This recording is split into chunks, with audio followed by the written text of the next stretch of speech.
Hi everyone, we're moving on to section 8.2. So we spent section 8.1 solving by graphing, solving 2x2 systems by graphing. And now we're going to look at some algebraic options. And so I'll start by reading the top here because it explains why we have to do this. So algebraic or non-graphical methods for solving systems are often superior to graphing, especially when fractions are involved. So let's say you had a y-intercept of 1/3 and you had to climb from there. That becomes a little bit harder to be so accurate because then you're estimating between two numbers to get the other points, and then it's a lot harder to see where your solutions are. So we come up with some algebraic methods. Now typically there's two fairly common algebraic methods, and those are the substitution and elimination methods. Sometimes the elimination method's called the addition method. It just depends on what textbook that you first were introduced to this in. So we're going to start by looking at the substitution method first. Whoops, don't want to go down that far. Just move down a little bit. So you can see the steps for substitution are there. I'm going to go ahead and do the first example, and then we'll go back and look at the steps. So you can see what's necessary there. You might hear my cat moving around. That's the awesome part of making videos at home. So her name's Bella, by the way.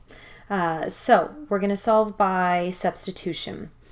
We have this first example, solve the systems using substitution method. If a system has an infinite number of solutions, use set builder notation to write the solution set. So just like I did when I was graphing, I'm going to number these particular equations.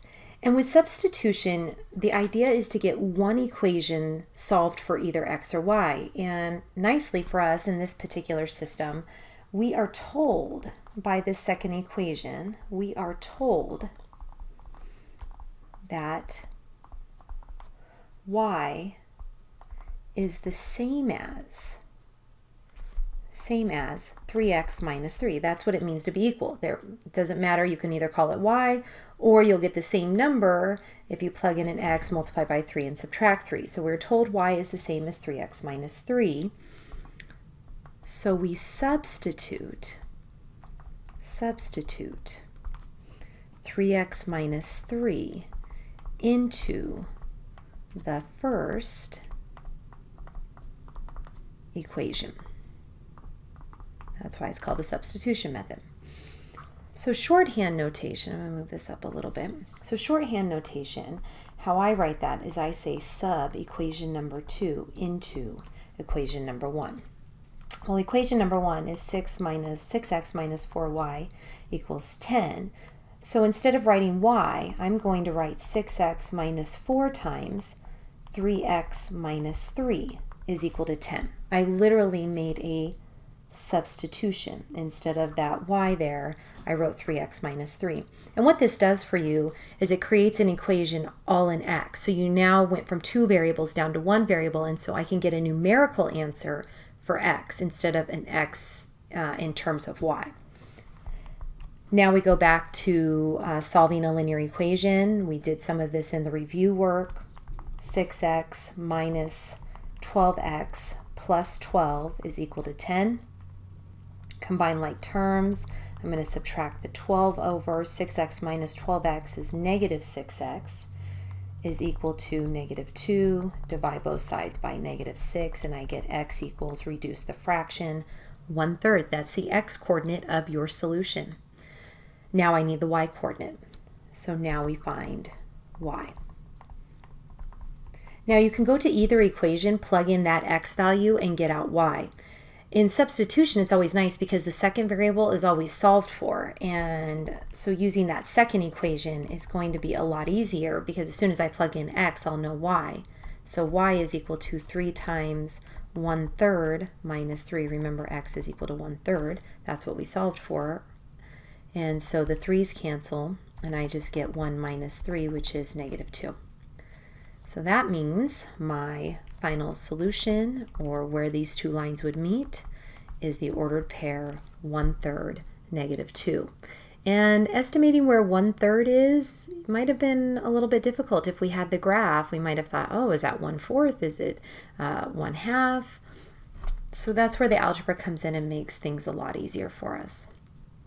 Okay, so now I'm going to go back up and kind of look at the directions, and hopefully now that you've seen a model of the problem being worked out, it makes a little more sense. For substitution, the first thing you want to do is isolate a variable in one of the equations. So you want to solve for x or y in either equation. And a little tip, teacher tip from me to you as good friends, is you want to solve where you have a coefficient of 1 or maybe -1, so 1x or 1y. Otherwise, you have to divide through by a number not 1, and you start creating some messy fractions. So kind of look through, I'm pointing out the system now, you can kind of see my small cursor, and wherever there's a 1y or a 1x or maybe a -1x or a -1y, that's going to be the variable you want to solve for. The second step is you want to substitute that variable into the other equation, so that's what I did there when I substituted equation number 2 into 1. 3, solve for the remaining variables. So once we did that, we just had a variable of x, so I solved for that remaining variable and got 1/3. Then I took that second variable and I put it into either of the equations. I chose the easiest one to solve for that first variable, which was that y variable, and then I formed an ordered pair. And you can check your solution, but I'm sure that I'm right because I've done this problem 50 times, but you should probably check, just saying. Okay, number 2. Same process, only now in number 2, notice it's not handed to us like it was in number 1. So you have to pick an x or a y to solve for. I'm going to switch colors because these are going to kind of run close together. And so I'm going to go for this y because that'll be the easiest variable to get by himself. So in order to do that, I'm going to have to add 3x to both sides. And so I end up with, so here's 1, here's 2. Equation number 2 is going to end up looking like y equals 3x minus 3. Very similar to what we had in the first problem, and that's totally a coincidence. You don't always get y equals 3x minus 3 in every system you solve. So now what am I going to do? Well, I'm going to sub that equation 2, that y equals 3x minus 3, into equation number 1. Move down a little bit here. So the original equation number 1 is 5x minus 2y equals 6, but we know y is the same as 3x minus 3. So I get 5x minus 2 times 3x minus 3 is equal to 6. Distribute the -2. I get 5x minus 6x plus 6 is equal to 6. 5x minus 6x is -x. I'm going to subtract 6 from both sides because I'm trying to solve for x, and I get 0. Divide both sides by -1, or what time the negative of what number is 0? Well, it's going to be 0. And 0 in a numerator is okay. It's the division by 0 that is undefined. So don't freak out if you get 0 in a fraction. As long as it's on the top, you just get 0. Okay, now we find the second variable. So now we find y. Well, we know y is 3x minus 3 because, and that looks like how, and it's now, because we isolated y in that second equation as our first step. Let x be 0. We get y equals 3 times 0 minus 3, which is 0 minus 3, which is -3. So if I write as an ordered pair, I get 0, -3. So for both of these systems, they're both consistent because you get a solution, and they're both independent because you get one solution. So all of that same discussion carries over into this section as well. That is solving by substitution. Now with elimination. Elimination tends to be a fan favorite, but you do really need to become versed in both methods because there becomes a point, especially if you're moving on in math, where really substitution is the only option you have, or elimination is the only option you have, where in all of these problems you can use either or and you get the same answer. So it's really preference here. But on the test, I'll do one substitution and one elimination and then say you have your choice for the rest. Okay, so to solve a system using elimination, so I'm going to do the same thing that I did with substitution, in that I'm going to solve one and then we'll go back up and look at the steps so that I can decipher them a little bit easier for you. With elimination, same idea, write the answers in ordered pair, set notation if there's infinitely many solutions, and then no solution, just state this. And so we're going to have solutions because I want you to see how to work the process first. So with elimination, it's called elimination because your goal is to eliminate a variable. And one of the things you're allowed to do, because these are equations, is you can multiply through by any constant number that you want. So notice, I'm going to rewrite this system. X minus 2y equals 11, and 3x plus 2y is equal to 17. If I just add these up, what happens with your y terms? They cancel and they're eliminated. Your y variable is eliminated. And that's really the basis for elimination, is that you want to get a pair of opposite coefficients in front of either x or y, and then you're going to add the two equations together like grade school addition. Just line them up, and when you do that, one variable will be eliminated. In this case, it was set up very nicely for us in that the 2's cancel right away. And then with the x's, they don't cancel. You get 1x plus 3x is 4x, and then 11 plus 17 is 28. And notice I have an equation only in x now, so I can solve for x, divide both sides by 4, and I get x equals 7.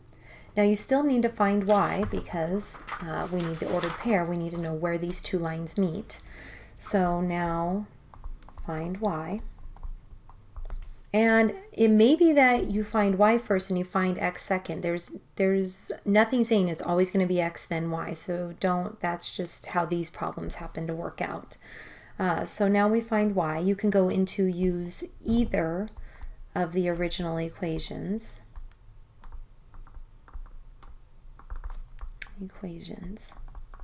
Just whichever one you think is easier to plug into. So I'll just use the first one, call this guy number 1, this guy number 2. So if we use number 1, I get x minus 2y equals 11, but we know x is 7. So we get 7 minus 2y is 11. Subtract 7 from both sides. I get negative 2y equals 4. Divide both sides by negative 2. I'm going to move up here where I have a little bit more room. And I get y equals negative 2. So we have the ordered pair 7, negative 2. And that is the solution to that system. Okay, so if we go back up and look at these directions, first thing it says is write both equations in standard form. So what is standard form? You may remember from chapter 7, it's where the variables are on one side and the constant number is on the other side. So x and y are on the left, and the number part is on the right. That's the most typical way we see standard form. You're going to multiply one or both equations by a constant. And you're going to do that so that you create the opposite effect that I was talking about. In this case, we already had the opposite, so we didn't have to multiply through. 3, you're going to add the left sides and the right sides. So you're literally just going to grade school addition, add up what's the x's, the y's, and the numbers. And that should result in you going from 2 variables down to 1. You're going to solve for the remaining variable for step 4. Substitute that back in. I should be checking these off as I go through so you know where I'm reading. Step 5, substitute that value, so that's the x equals 7, in to find the second variable. And then step 6, form the ordered pair and check. Okay, let's look at number 2. So number 2 wasn't handed to us quite like number 1 was. Notice if I were to add these up right now, if I were to add these up, nothing would cancel and I would just still have 2 variables, so that defeats the whole purpose. So what I need to do is I have to pick a variable to eliminate. So let's say x. So let's eliminate x. Now again, you could choose y, it doesn't matter. If I want to eliminate x though, I need to create opposite coefficients in the front. So the least common multiple, or the first number that I can make these match to by multiplication, is 6.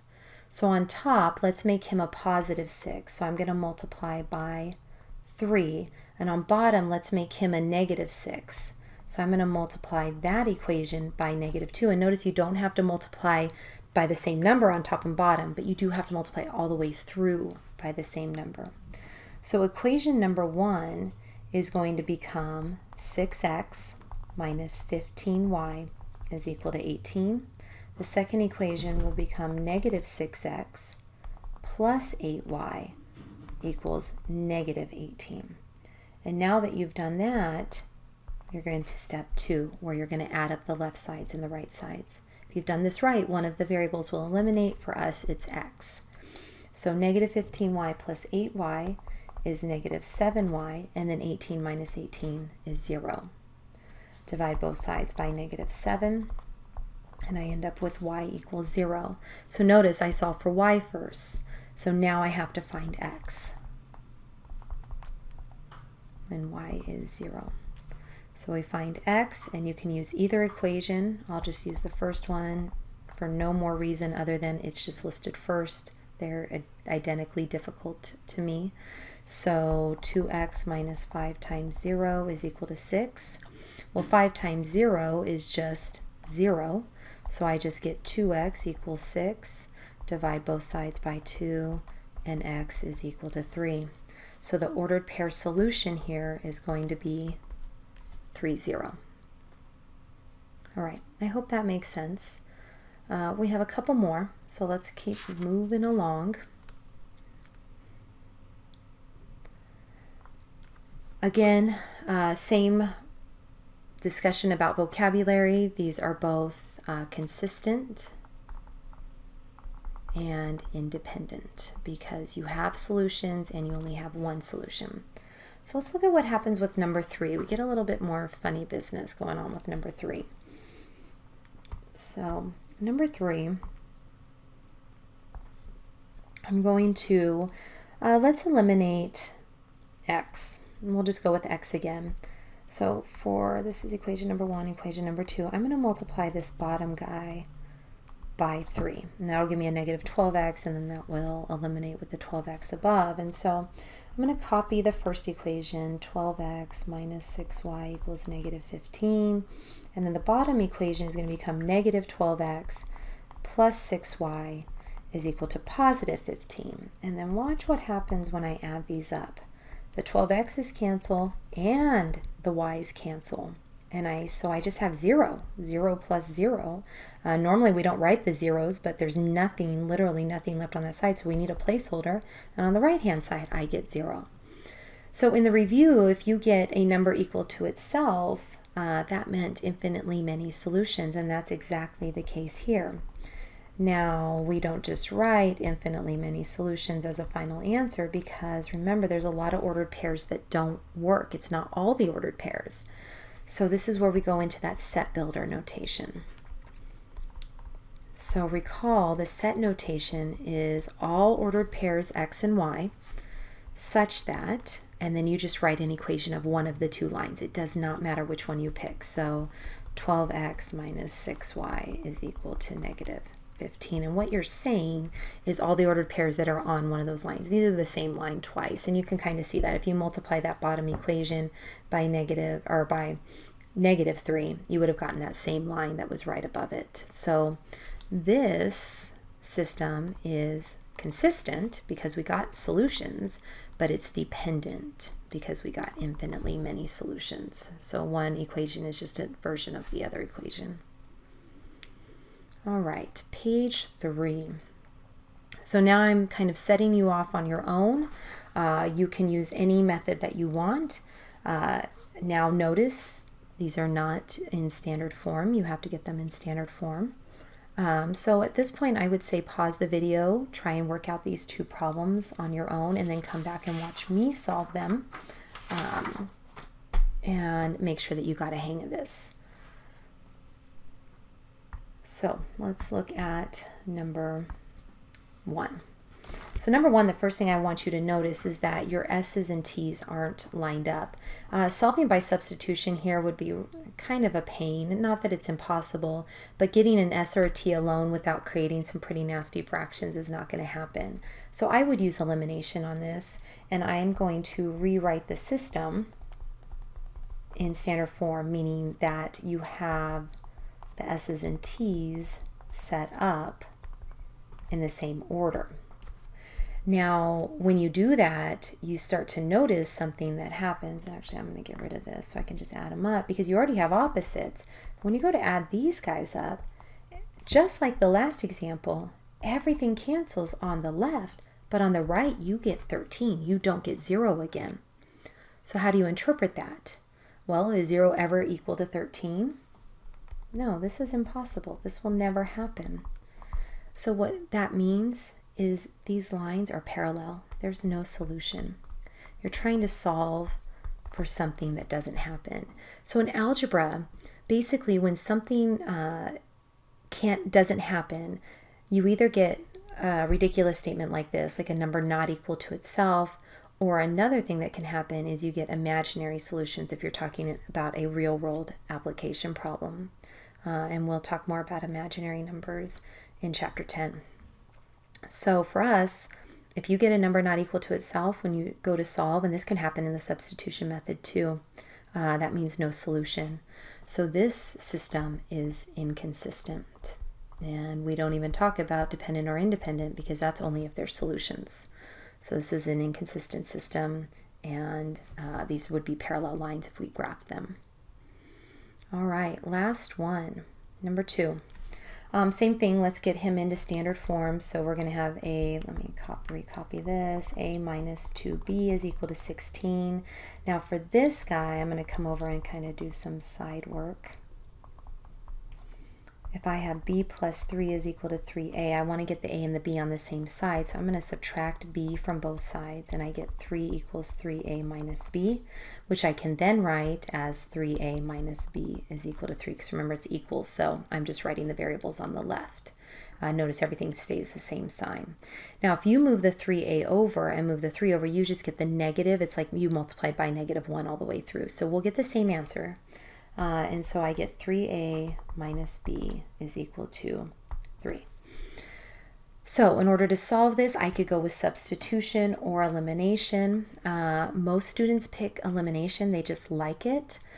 So if I'm going to use elimination, then I could, let's eliminate the b's. So in order to eliminate the b's, I would multiply the bottom equation by -2, and that would give me a positive 2b. So I always rewrite, because this can get messy fast, so -6a plus 2b is equal to -6. And I'll tell you, most mistakes happen because students are trying to keep track of which equation they're working with or which version, and they make simple arithmetic errors. So word to the wise, just rewrite and work with the newest equation that you have. Add them up, b's cancel, I get -5a is equal to 10, divide by -5, and a is equal to, -2. Make sure I get that right, -2. So now I have a, so now we need to find b.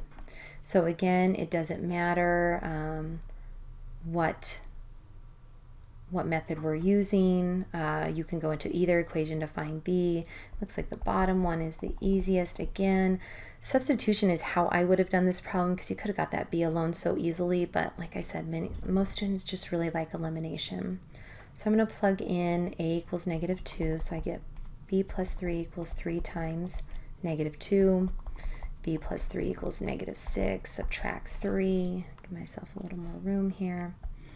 And I end up with b equals -9. So my ordered pair solution would be -2, -9. And that's how I would answer the question. So at the bottom here, I put the 2 special cases. When solving 2 linear equations, 2 variables, if we obtain an identity, that means a number equal to itself, such as 0 equals 0, then the system has an infinite number of solutions. The equations are dependent, and since the solution exists, the system is consistent. So we talked about that. If we obtain a contradiction, that's where a number is not equal to itself, say 0 equals 7, then the system has no solution and the system is inconsistent. So this guy is consistent and independent. Consistent, erase, consistent and independent. All right, so hopefully that kind of fills in any gaps that you might have had about systems, because remember we're going to move on to 3x3 systems here pretty soon. We're going to do some word problems first in the next section. So that's all for section 8.2. Section 8.3 on its way, to be continued.